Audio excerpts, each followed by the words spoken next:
రాష్ట్రంలో దేవాలయాల భూములు ఆక్రమించుకుంటున్నారు. హిందువులు నమ్మిన గుడికి దేవుడికి తమ తర్వాత కూడా ధూపదీప నైవేద్యాల కోసం ఇబ్బంది ఉండకూడదని ఆస్తులో పొలాలను ఇస్తారు. ఇలా రాష్ట్రంలో హిందూ దేవాలయాలకు మొత్తం ఉన్న భూములు 4,10,000 ఎకరాలు. వీటిలో ప్రైవేటు వ్యక్తుల ఆక్రమణలో ఉన్న భూములు 1,13,000 ఎకరాలు. జిఓఎంఎస్ 211 2015 సంవత్సరం ప్రకారంగా హిందూ దేవాలయాల భూములు ప్రభుత్వ భూములు కాదు, వీటికి కస్టోడియన్ కాపలాదారు మాత్రమే. ఇలా హిందూ దేవాలయాల భూముల్ని కాపాడాల్సిన ప్రభుత్వాలు అవి ఆక్రమణలకు గురవుతున్న కఠిన చర్య తీసుకోకపోవడాన్ని నేను తీవ్రంగా ఖండిస్తా ఉన్నాను. ఇందులో మరొక కోణం కూడా ఉంది.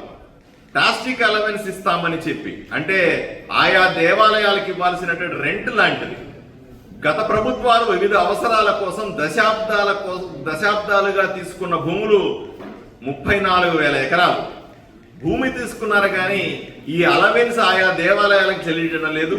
ఇదేం తక్కువ డబ్బులేం కాదు. 2019 నాటికి ప్రభుత్వం 771 దేవాలయాలకు చెల్లించాల్సిన సొమ్ము సుమారుగా 1000 కోట్లు.